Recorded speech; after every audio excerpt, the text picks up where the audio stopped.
Assalamualaikum warahmatullahi wabarakatuh. Waalaikumsalam. Selamat sore teman-teman semuanya. Terima kasih kehadiran pada sore hari ini. Kami akan menyampaikan perkembangan dari penanganan perkara dugaan korupsi di Kabupaten Sidoarjo. Sebagaimana yang sudah kami sampaikan, ini adalah pengembangan lebih lanjut dari perkara yang sebelumnya sudah kami sampaikan. Setidaknya 2 orang tersangka sudah dilakukan penahanan. Sore hari ini hadir pimpinan KPK Pak Johanis Tanak dan juga Pak Direktur Penyidikan Pak Asep. Nanti akan disampaikan poin-poin dari konstruksi perkara ini secara utuh dan lengkap termasuk pasalnya.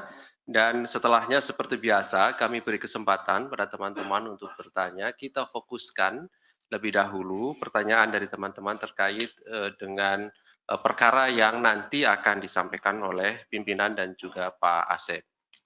Setelahnya tentu kami yakin teman-teman juga memiliki banyak pertanyaan, tapi diutamakan kita atau teman-teman nanti beri kesempatan terkait dengan perkembangan penanganan perkara di KPK gitu ya. Baik, kami silakan Pak Johanis Tanak untuk menyampaikan poin dimaksud. Baik, terima kasih Pak Ali. Assalamualaikum warahmatullahi wabarakatuh. Waalaikumsalam. Selamat sore, salam sejahtera bagi kita semua. Om Swastiastu, Namo Buddhaya, salam kebajikan. Rekan-rekan wartawan dan wartawati dari berbagai media yang saya hormati, saya cintai. Pada sore hari yang indah ini kita bertemu lagi untuk menyampaikan perkembangan penanganan perkara yang sedang ditangani oleh kami di KPK terkait dengan masalah di Kabupaten Sidoarjo. Baik, untuk tidak membuang-buang waktu, saya sampaikan pengumuman dan penahanan tersangka, pengembangan perkara terkait dugaan tindak pidana korupsi berupa pemotongan dan penerimaan uang kepada pegawai negeri di lingkungan Badan Pelayanan Pajak Daerah atau yang disingkat dengan BPPD Kabupaten Sidoarjo. Hari ini Selasa 7 Mei 2024. Kembali kami sampaikan lanjutan informasi terkait pengembangan perkara dugaan tindak pidana korupsi berupa pemotongan dan penerimaan uang kepada pegawai negeri di lingkungan Badan Pelayanan Pajak Daerah Kabupaten Sidoarjo. Karena kecukupan alat bukti yang dimiliki tim penyidik terkait dengan adanya fakta peran pihak-pihak lain yang diduga turut menikmati aliran sejumlah uang dari pihak yang seluruhnya telah KPK tetapkan sebagai tersangka. Selanjutnya dengan temuan tersebut, maka KPK tetapkan dan umumkan tersangka sebagai berikut. AMA, atau saya baca saja satu kaligus dengan lanjut sebagai AMA, Bupati Kabupaten Sidoarjo. Yang berikut, konstruksi perkara diduga telah terjadi. Dalam jabatan selaku Bupati Kabupaten Sidoarjo, AMA memiliki kewenangan diantaranya mengatur penghargaan atas kinerja tertentu dalam melaksanakan pemungutan pajak dan retribusi di lingkungan kabupaten. Pemerintah Kabupaten Sidoarjo tentunya. Kemudian dibuatkan aturan dalam bentuk keputusan Bupati yang ditandatangani oleh AMA untuk 4 triwulan dalam tahun anggaran 2023 yang dijadikan sebagai dasar pencairan dana insentif pajak daerah bagi pegawai di lingkungan BPPD Kabupaten Sidoarjo. Atas dasar keputusan tersebut, AS selaku Kepala Badan Pelayanan Pajak Daerah Kabupaten Sidoarjo kemudian memerintahkan dan menugaskan SW selaku Kasubag Umum BPPD Kabupaten Sidoarjo untuk menghitung besaran dana insentif yang diterima para pegawai BPPD sekaligus besaran potongan dari dana insentif tersebut yang kemudian diperuntukkan untuk kebutuhan AS dan lebih dominan diperuntukkan uangnya bagi AMA. Besaran potongan yaitu 10% hingga 30% sesuai dengan besaran insentif yang diterima. Agar terkesan tertutup, AS memerintahkan SW supaya teknis penyerahan uangnya dilakukan secara tunai yang dikoordinir oleh setiap bendahara yang telah ditunjuk yang berada di 3 bidang pajak, daerah, dan bagian sekretariat. AS aktif melakukan koordinasi dan komunikasi mengenai distribusi pemberian potongan dana insentif pada bupati melalui perantaraan beberapa orang kepercayaan bupati terkait proses penerimaan uang oleh AMA. Penyerahannya dilakukan langsung SW sebagaimana perintah AS dalam bentuk uang tunai diantaranya diserahkan ke supir AMA. Setiap kali selesai penyerahan uang, SW selalu melaporkannya pada AS. Di tahun 2023, SW mampu mengumpulkan potongan dana penerimaan dana insentif dari para ASN sejumlah sekitar 2,7 miliar rupiah. Tentunya 2,7 miliar rupiah menjadi bukti awal untuk terus didalami oleh tim penyidik. Untuk kebutuhan penyidikan, tim penyidik menahan tersangka AMA selama 20 hari pertama terhitung mulai tanggal 7 Mei sampai dengan 26 Mei 2024 di rutan cabang KPK. Tersangka AMA disangkakan melanggar pasal 12 huruf F Undang-Undang Nomor 3199 tentang pemberantasan tindak pidana korupsi sebagaimana telah diubah dengan Undang-Undang Nomor 20 Tahun 2001 tentang perubahan atas Undang-Undang 31 Tahun 1999 tentang pemberantasan tindak pidana korupsi Junto pasal 55 ayat 1 ke 1 KUH pidana. Sedikit saya tambahkan bahwasanya penanganan perkara ini yang dilakukan terhadap beliau Pak Bupati ini terkait dengan tangkap tangan yang dilakukan oleh KPK.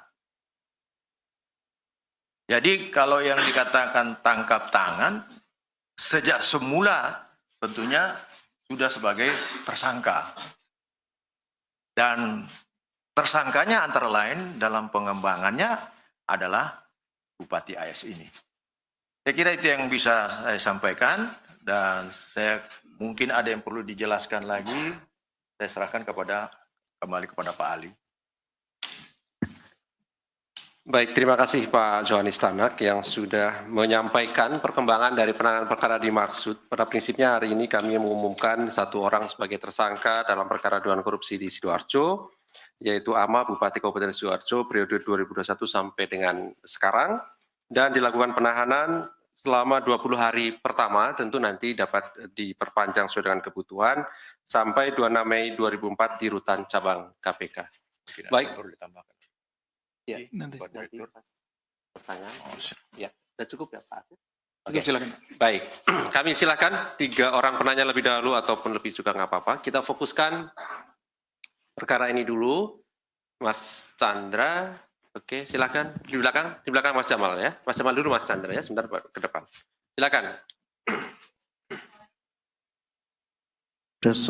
Terima kasih Pak Ali, saya Jamal dari Remol. Yang pertama, ini kan Gus Muhadlar ini kan sudah 2 kali tidak hadir absen. Kenapa KPK tidak mengambil upaya paksa, jemput paksa gitu Pak? Lalu untuk kasus lain sekalian bisa Pak? Oke baik, kita kumpulkan aja. Oke. Silakan langsung. Nah ini masih terkait Gus Muhadlar. Kemarin di dalam surat dakwaan Ghazal Basaleh itu disebutkan ayahnya Gus Muhadlar ini sebagai Markus. Nah itu gimana nantinya, apakah juga bakal dijadikan tersangka atau seperti apa? Lalu yang kedua terkait kasus dugaan korupsi toilet mewah di Bekasi, itu kan sudah ada tersangkanya. Kapan rencana KPK akan menahan para tersangka? Lalu kemudian kemarin kan KPK sempat menyatakan akan menghadirkan pengacaranya pengacaranya SYL Febri Diansah itu kapan dihadirkan di persidangan, lalu apa saja yang akan didalami. Paling cukup itu aja Pak, terima Oke. kasih. Baik, tadi di depan Mas Chandra dulu ya, silakan. Iya. Mau nanya, Pak Ama ini beberapa waktu lalu mengatakan bahwa dia tuh nggak nerima uangnya. Klaimnya dia itu bahwa AS ini bawa-bawa nama dia. Nah, apa tanggapan KPK terkait klaim itu? Terus ini kan udah dari 2023 ya, dan pemotongan ini atas kebutuhan dia. Apakah ada uang yang diterima itu dikelola ke arah bisnis yang merujuk ke pencucian uang? Itu aja sih. Terus kasus lain boleh Ya, sekalian? langsung aja, silakan. Oke, kasus lain. Ntar dulu.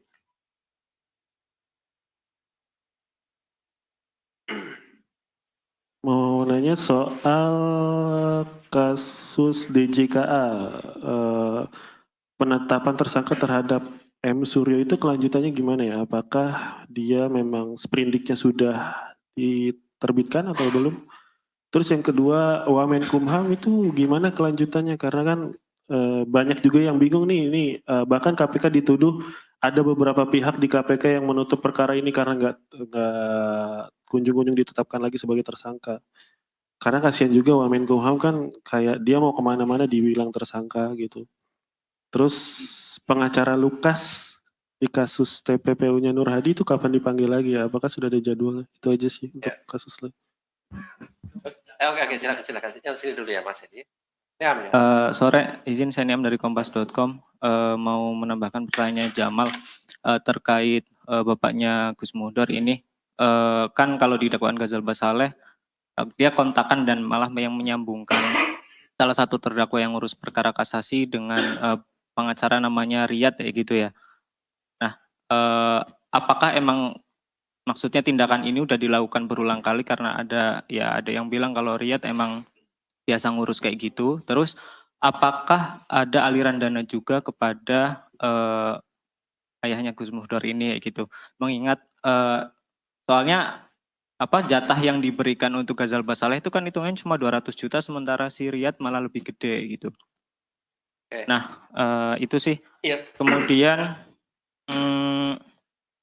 kan ada sejumlah anggota DPR yang disebut menerima uang dalam kasus SYL itu ya. Nah, itu kelanjutannya bakal gimana gitu? Maksudnya bakal dipanggilkah? Kalau iya ya mungkin bisa dijelaskan lebih lanjut. Oke. Apa? Bentar. Oh iya, terus yang kasasinya Edi Prabowo itu nggak ada ya di dakwaannya Ghazal Bay gitu kan, banyak nama disebutkan, tapi terus beberapa pada hilang kayak gitu. Itu aja sih mungkin. Oke, terima kasih. Sebentar Mas Edi, sebentar ya Mas Maria setelah Edi. Selamat sore Mas Ali. Iya. Ini mau memperjelas aja kalau yang tadi dikonstruksi itu kan yang diterima kayaknya berapa ini ya. 2,7 miliar itu yang dikumpulkan sama SW, tapi kan nggak dijelaskan yang masuk di kantong masing-masing tersangka ini berapa gitu. Si Gus Muhdar berapa, terus yang tersangka 2 sebelumnya itu berapa. Itu yang pertama. Terus yang kedua, ini mempertanyakan ini aja Mas Eli soal proses penindakan di KPK itu di beberapa kasus itu kayak lamban gitu loh. Jadi ini kan OTT mestinya lebih cepat lah gitu kan, karena buktinya ada gitu dan sudah disebutkan yang disinggung juga tadi Mas Chandra gitu. Nah ini pertanyaan saya selanjutnya, kemudian mungkin di kasus lain tapi penanganannya juga sama gitu, yang soal kemarin yang kasus di DPR itu kan jauh sebelum dari dinaikkan penyidikan terus penggeledahan dan segala macam sampai sekarang belum ada pemeriksaan saksi bahkan yang bersangkutan yang kantornya digeledah itu belum ada panggilan gitu. Ini kan ada, apakah KPK itu nggak khawatir mereka itu menghilangkan alat bukti atau segala macam gitu, karena hampir semua kasus di sini jauh-jauh ininya, Ya. apa lama-lama proses apa penindakannya gitu. Itu aja sih maksudnya, sebenarnya kendalanya apa? Oke, baik. Terima kasih Mas. Belakang Mas Mario, silakan. Iya, makasih. Saya Mario, Metro TV. Saya mau nanya soal yang tadi sudah dipaparkan, mungkin ada terkait bagaimana pengembangannya mungkin ya. Ya, soalnya kan ini kan dari mungkin dari APBD. Apakah memang tidak ada, misalkan, apakah tidak ada audit BPK maupun BPKP yang sebelumnya mengetahui adanya pengeluaran anggaran terkait tunjangan ini? Terus kedua, apakah tidak melibatkan DPRD dalam pembahasan sebelumnya? Nah, untuk kasus lain hari ini ada sekitar 5 tersangka yang hadir. Nah, baru 1 yang di depan ini. Bagaimana dengan 3 lagi yang terindikasi pertama dalam kasus DPR, pengadaan di DPR. Yang menariknya hari ini, Hipi Hidupati sebagai kepala kabak pengelolaan rumah jabatan itu ketika diperiksa tadi didampingi sampai ke atas di lantai 2 oleh pengacaranya. Artinya yang biasanya didampingi itu pemeriksaan sebagai tersangka, tapi kalau dijadwalkan disebut sebagai saksi. Apakah memang Hipi Hidupati ini hari ini berpotensi akan ditahan? Karena pemeriksaannya saksi sekaligus tersangka. Terus kedua juga ada Dirut Taspen tadi yang juga sempat didampingi tapi nggak naik, artinya masih dalam kapasitas tersangka. Dari 5 ini sebenarnya hanya Pak Ama ini di depan atau memang habis ini nanti ada penahanan Hipi Hidupati misalkan. Untuk kasus selanjutnya, saya ingin menanyakan pengembangan kasus Gubernur Maluku Utara AGK. Yang informasinya sudah diteken sprindik adanya tersangka baru yang salah satunya adalah dikeluarkan sprindik pada tanggal 29 April. Yang diteken oleh Bapak di depan ini, yaitu salah satunya adalah Imran Yakub, Kepala Dinas Pendidikan Maluku Utara.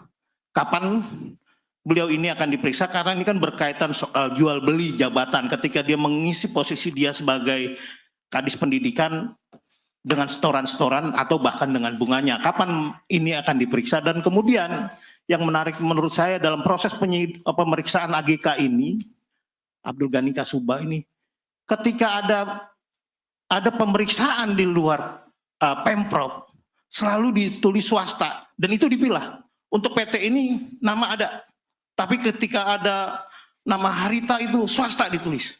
Oh, semuanya padahal kita tahu ini pejabat Harita, tapi ditulisnya swasta. Tapi untuk CV lain ditulis lengkap. Ini tolong ditertibkan untuk hal-hal kayak gini. Nggak lucu gitu loh. Nggak lucunya dalam artian apa? Orang ngerinya ngelihat bukannya tebang pilih, tapi pilih tebang gitu loh. Tolong ditertibkan untuk hal-hal kayak gini, jangan menjadi menarik perhatian yang tadinya nggak tahu, dibuka kayak gini jadi tahu gitu loh. Nah, untuk bagaimana terus KPK juga telah menetapkan kasus pengadaan kapal Skippy barusan kemarin. Yang menarik itu yang diperiksa adalah mantan Direktur KPK Muhammad Sigit. Ini lucu nih, Muhammad Sigit itu Direktur LHKPN, terus diperiksa dalam pengadaan patroli cepat yang saya rasa itu dari 2019 sudah diumumkan siapa tersangkanya gitu loh. Tapi kenapa baru sampai detik ini masih lama gitu loh? Apa memang ada kendala dalam pengembangan kasus pengadaan kapal cepat, kalau bahasanya sekarang dirubah jadi Skippy gitu loh. Dulu kan patroli cepat 16 unit, kan ada bea cukai dan ada di KKP. Nah, yang berjalan sekarang ini kan yang bea cukai, pengadaan patroli cepatnya. Nah, pertama apa kendalanya, terus kemudian apa peran dari seorang Muhammad Sigit selaku Direktur KPK yang diperiksa kemarin. Dan hari ini ada Heri Arbain, itu sebuah orang termasuk analisis perkapalan yang cukup ternama di daerah Batam, itu diperiksa. Itu kapasitas dan apa memang ada keterlibatannya atau memang KPK juga sudah menetapkan tersangka korporasi dalam kasus ini. Nah, kemudian soal PTPN dan Lamongan, ini bagaimana Mas Ali perkembangannya, kan pasca menggeledah kantor berantas di Cawang juga, berantas Abiraya itu di Cawang hilang, update hasilnya nggak ada gitu loh. Apa di berantas semua itu update-nya jadi hilang juga gitu loh kan. Jadi tolong diberikan seimbang ketika yang lain ada update-nya, kasus yang ini juga ada update-nya gitu loh. Oke. Jangan jadi barometer, termometer, anggot-anggotan. Kalau padas ya disebut, kalau lagi adem nggak disebut gitu. Jadilah termometer atau barometer, pilih aja. Jadi Ya. jangan sampai jadi perhatian publik. Ya itu aja Ya, Mas Ali, oke. makasih. Baik, terima kasih. Terakhir ada, silakan Mas.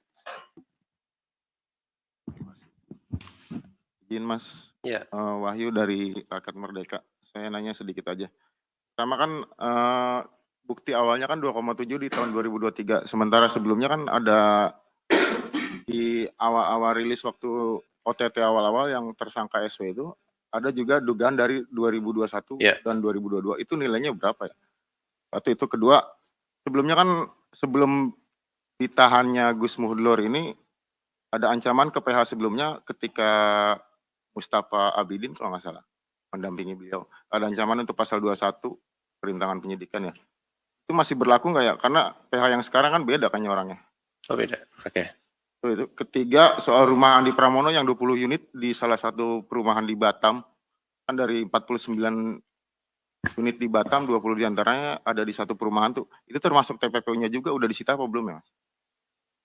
Terus yang pemalakan SCL di UPT 50 UPT di daerah Kementan itu nilainya ketahuan nggak sih Mas? Kemarin kan saksi nggak terlalu detail gitu. Sama yang SCL Kementan itu kan salah satu pejabat eselon 1 yang nggak pernah kena palak itu cuma Irjen Kementan tuh Mas. Tahun 2022 Maret kalau nggak salah itu ex Jamintel Jan Maringka itu pernah diperiksa nggak? Itu aja. Terima kasih. Oke, terima kasih. Cukup ya? Oh ada, terakhir. Iya, ya.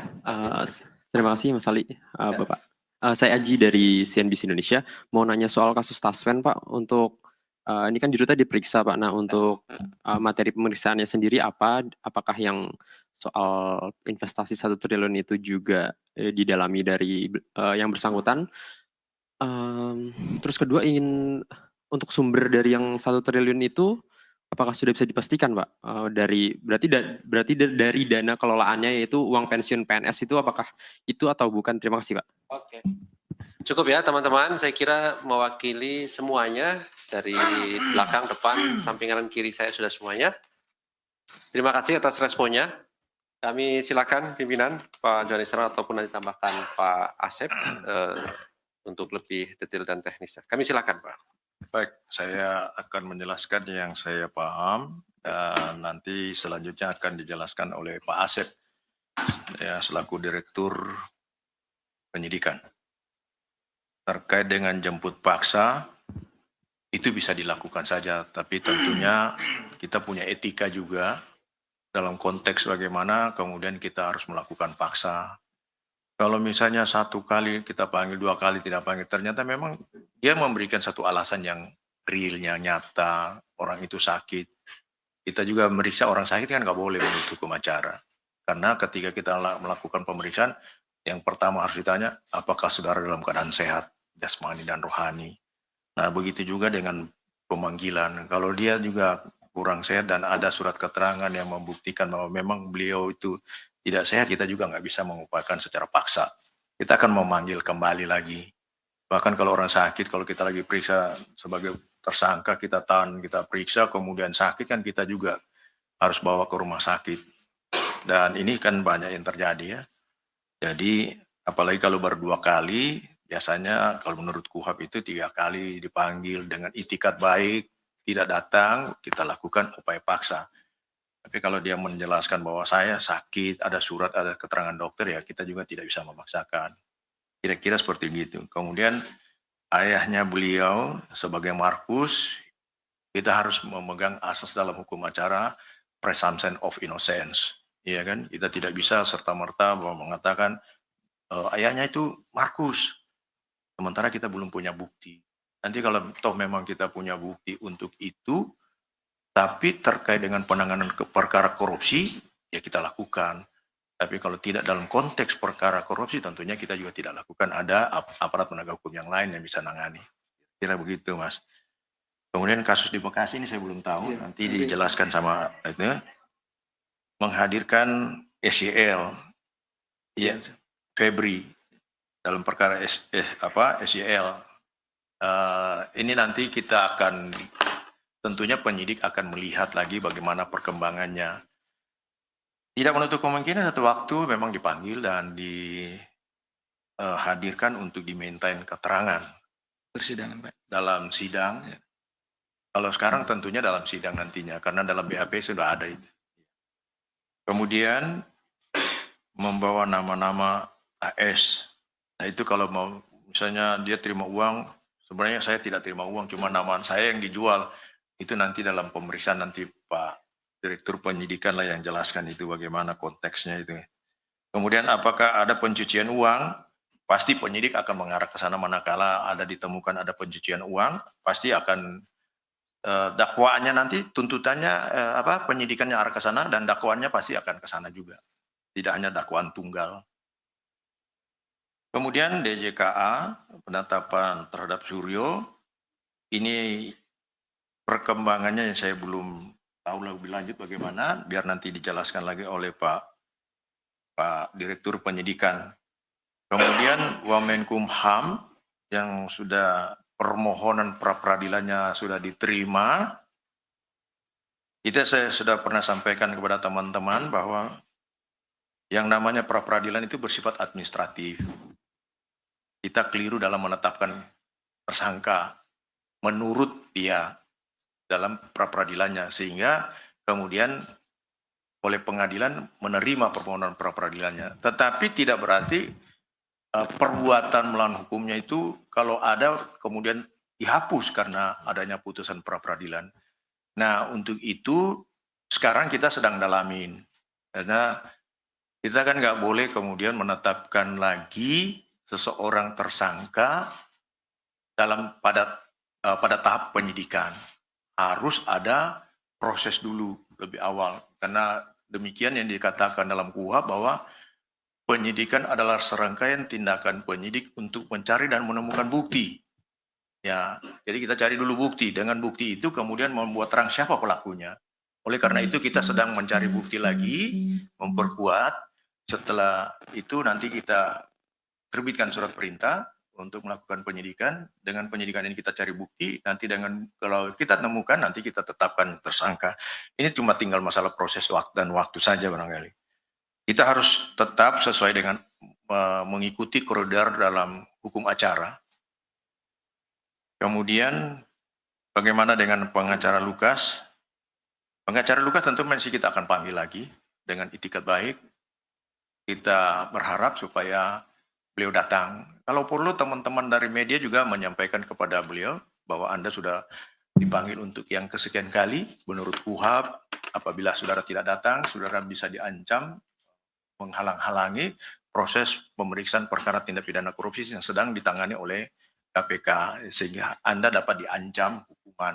Bisa Anda teman-teman membantu kami untuk supaya beliau bisa hadir agar proses pemeriksaan perkara itu bisa berjalan lancar begitu kira-kira. Kemudian Bapak AS mengurus perkara, itu mengurus perkara tentunya terkait dengan Markus.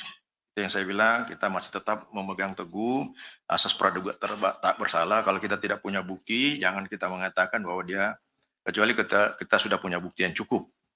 Apakah ada aliran dana kepada AS? Nah itu dalam proses penyidikan nanti ditanyakan sama. Tapi yang jelas kalau proses penyidikan ini masih bersifat rahasia sebenarnya. Tidak bisa kemudian diungkap dalam publik ketika nanti penyidik sudah melimpahkan berkas perkara pada penuntut dan penuntut melimpahkan berkas perkara ke pengadilan, baru bersifat terbuka untuk umum. Kalau penyidikan masih tertutup sebenarnya karena kita memerlukan suatu bukti-bukti yang kemudian kalau misalnya sudah diketahui bisa saja bukti itu dihilangkan dan sebagainya. Nah inilah tujuan atau rasiologis dari ketentuan yang diatur dalam hukum acara pidana itu. Kemudian sejumlah anggota DPR dalam perkara SEL, kita masih fokus juga di dalam perkara ini. Nanti kalau memang ada permulaan bukti yang cukup, ya pasti kita akan proses itu. Kita tidak bisa menduga-duga, nanti kita salah duga, karena tujuan hukum adalah mencari kepastian hukum dan keadilan. Kemudian kasasi Edi Prabowo, saya belum tahu, ini nanti dijelaskan juga sama Pak Asep.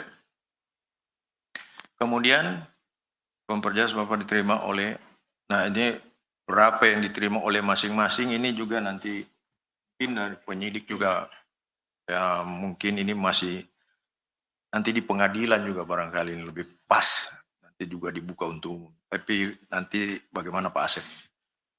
Proses penindakan di beberapa kasus sepertinya seperti DPR ini terkait dengan sekjen tetap dalam proses ini, karena penyidik juga sudah melakukan pemeriksaan di TKP dan semua itu akan diolah. Dokumen yang sudah diambil akan dipelajari, dan mempelajari dokumen atau berkas-berkas itu kan perlu ketelitian. Oleh karena itu, dan ketelitian ini diperlukan waktu. Nah, jadi tidak bisa hari ini kita minta, kemudian hari ini juga kita sudah menentukan sikap, karena banyak sekali berkas yang harus dibaca. Kita membaca berkas itu harus teliti, tidak teliti, tidak cermat, sebagaimana yang diperintahkan oleh KUHAP, itu akan berdampak yang tidak baik dalam penegakan hukum. Kemudian terkait dengan Taspen nanti dijelaskan juga sama Pak Asep. Kemudian Rahmat Sigit juga nanti dijelaskan oleh Pak Asep mengenai kapal patroli itu. Kemudian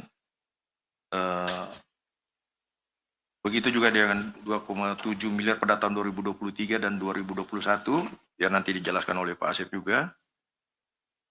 Saya kira itu aja, barangkali Pak Asep tolong dijelaskan. Terima kasih Pak. Pak Asep.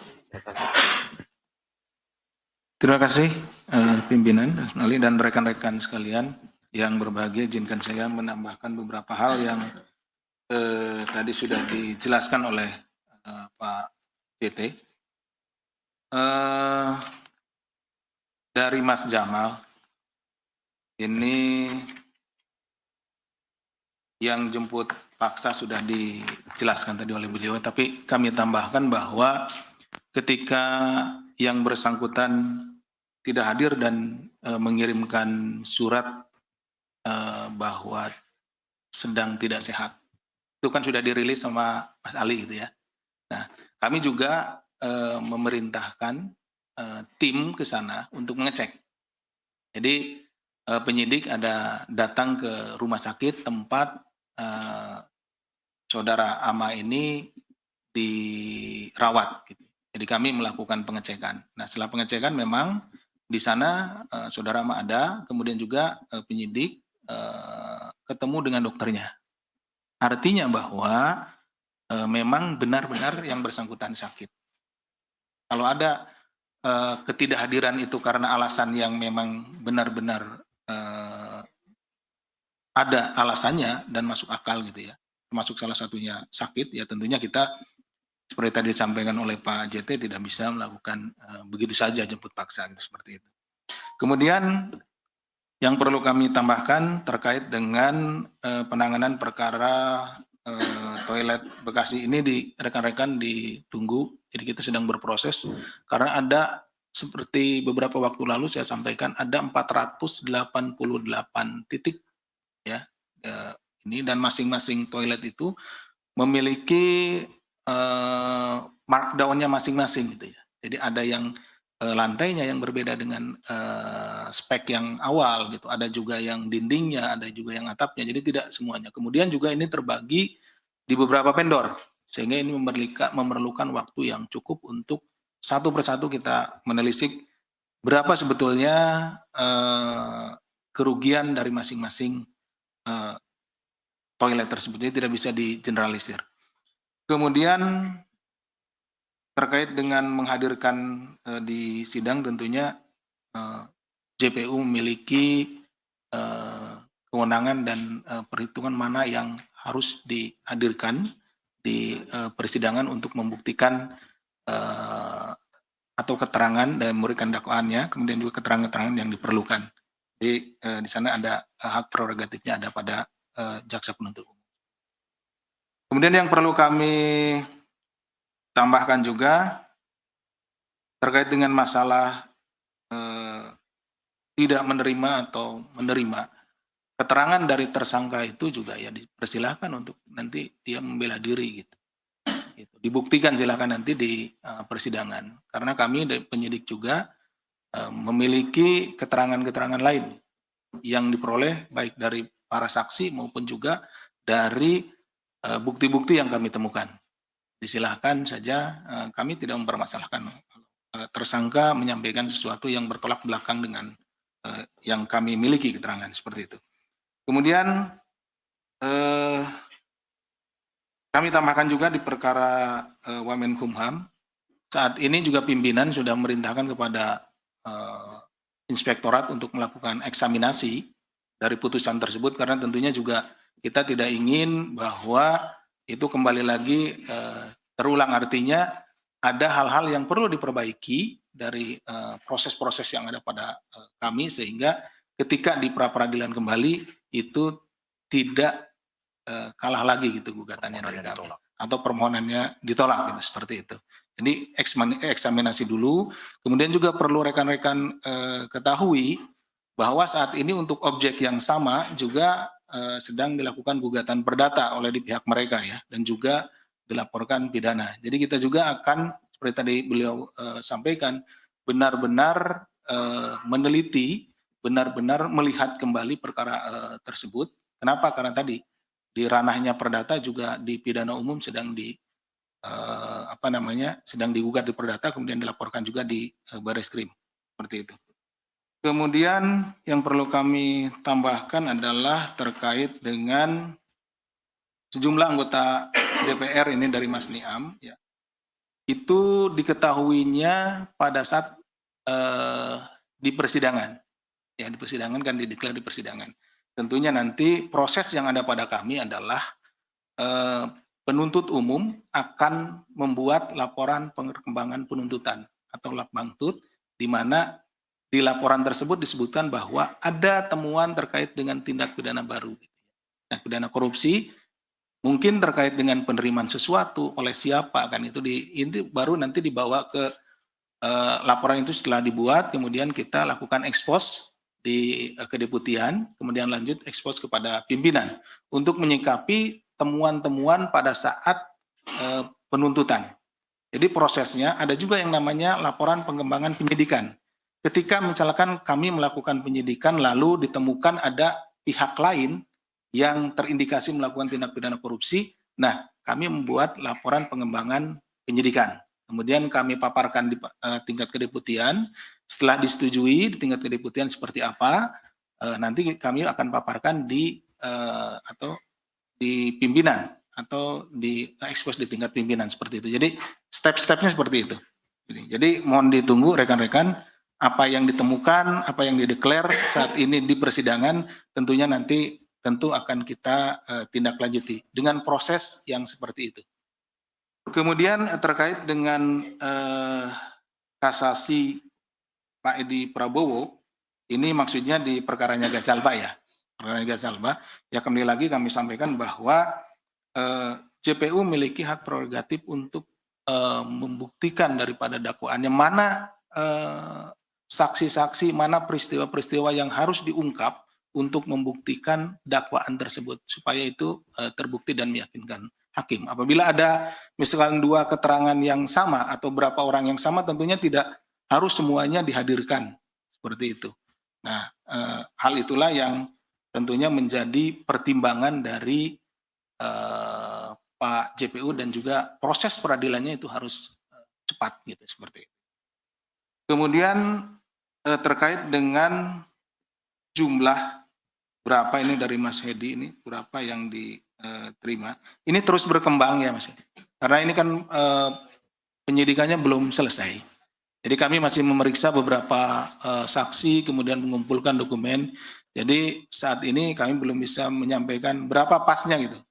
Kenapa kalau disampaikan saat ini nanti besok bertambah kan, nanti kan bertanya lagi kenapa Pak kok nggak konsisten. kemarin bilang 10, sekarang ternyata 15, kan seperti itu. Jadi mohon ditunggu seperti itu. Kemudian yang selanjutnya terkait dengan proses lambat. Kenapa ini kan OTT gitu ya? Kok lamban seperti itu? Perlu kami jelaskan bahwa tadi juga sudah dijelaskan sebetulnya oleh beliau bahwa OTT ini tidak sempurna, OTT yang ini. OTT yang sekarang ini tidak sempurna. Artinya tidak sempurna itu tidak seluruh pejabat yang kita akan OTT itu berhasil kita bawa. Yang pertama itu cuma satu, Bu SW. Nah, Bu SW. Sehingga model yang kita kembangkan atau cara yang kita kembangkan dalam melakukan penyidikannya itu menggunakan cara dari luar ke dalam. Atau cara, kalau orang bilang itu cara makan bubur. Jadi dari pinggir dulu, baru kita ke dalam. Sehingga ini kelihatannya agak lama. Gitu. Jadi kita ngumpulkan dari luar dulu, baru nyampe ke dalam. Berbeda ketika kita langsung bisa menangkap yang pokoknya, yang utamanya. Kita menggunakannya metodenya dari dalam keluar. Atau seperti halnya gelombang.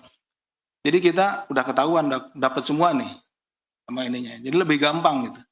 Kalau ini kita mengumpulkan rangkaian, ini kita masuk ke dalam baru ketemu.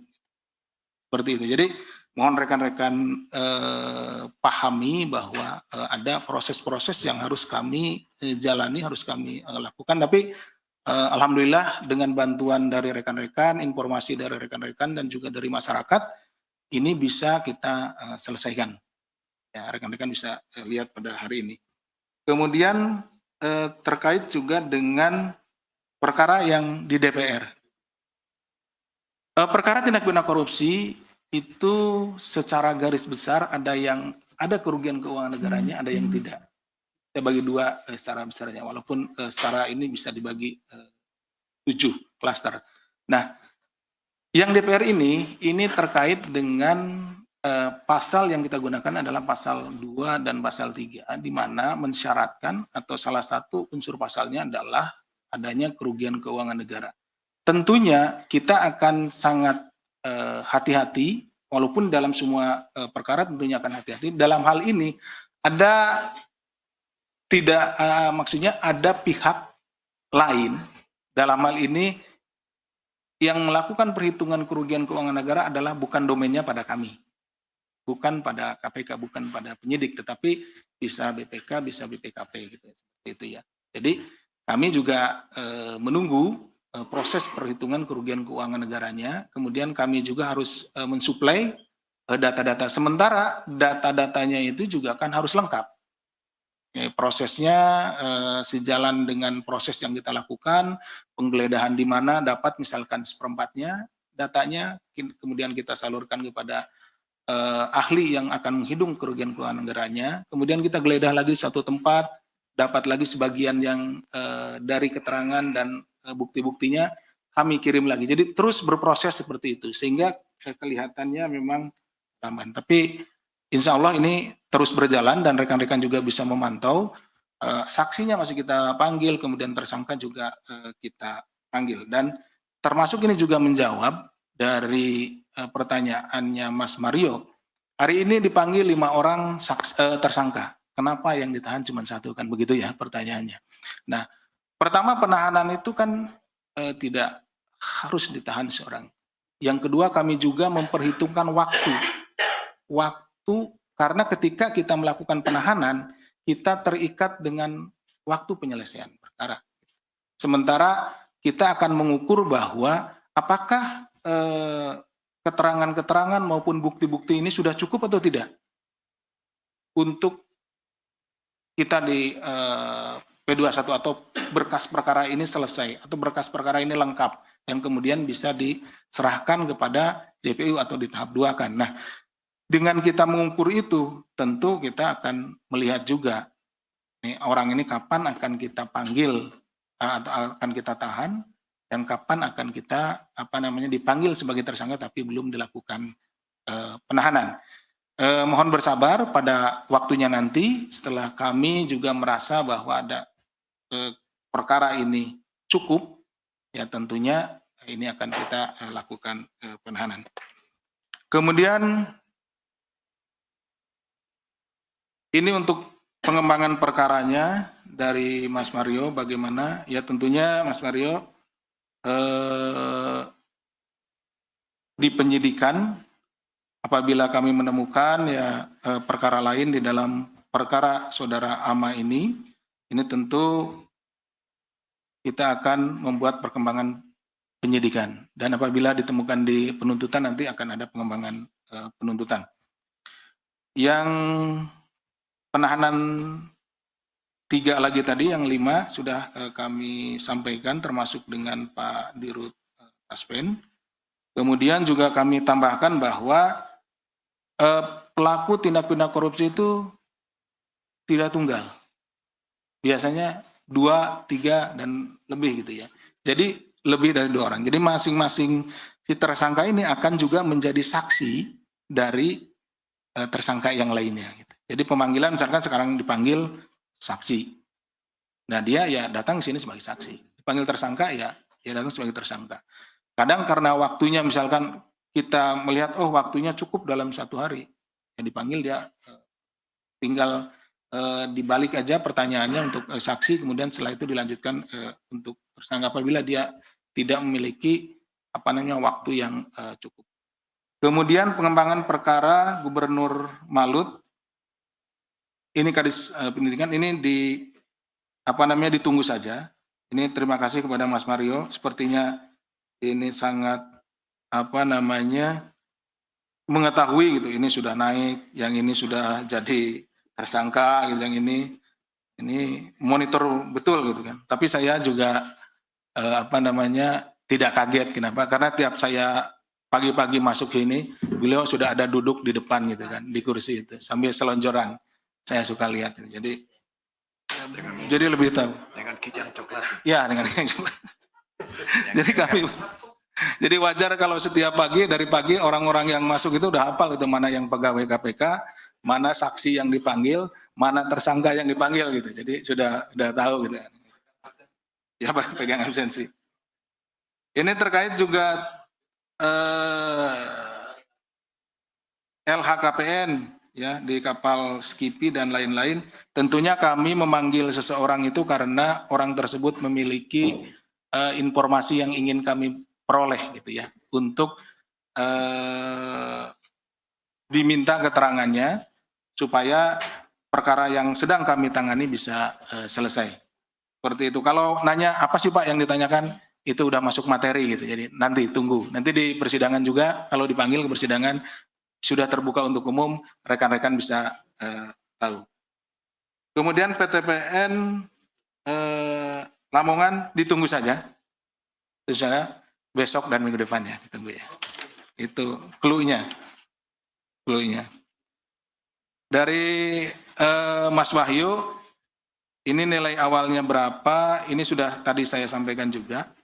Ya Mas Wahyu ya.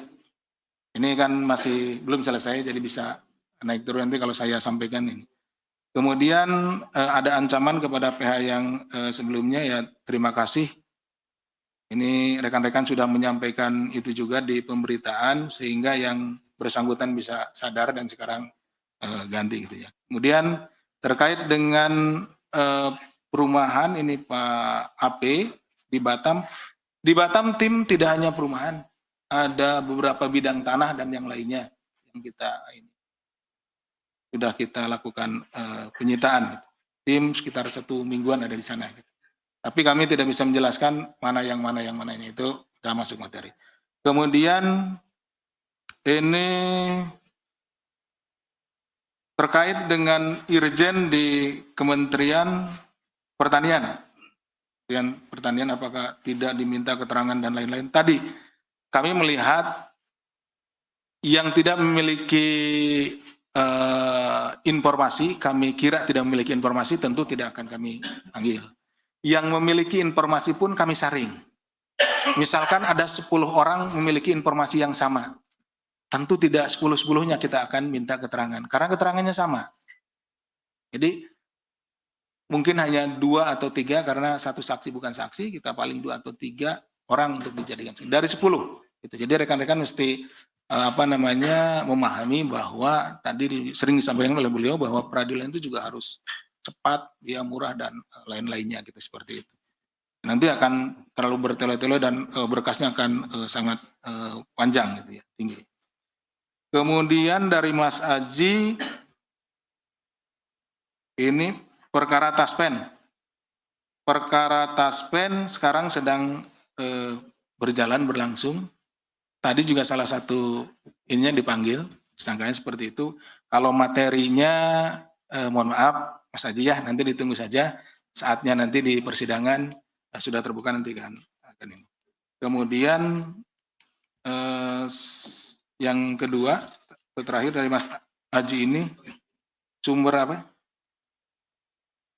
1 triliun ya. Oh ya, yang itu juga nanti akan kami sampaikan pada saatnya di persidangan. Ya, Mas Haji ya. Itu mungkin yang bisa kami sampaikan, Bapak. Terima kasih. Terima kasih. Pimpinan. Ya. Yang apa?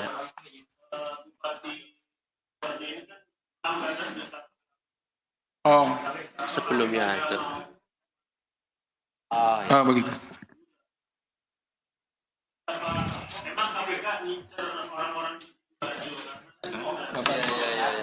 Baik, Ya, silakan Pak.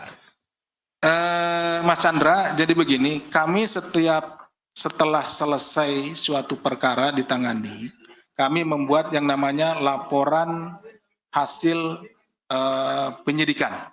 Laporan hasil penyidikan ini nanti kami kirim ke Deputi Pencegahan ya.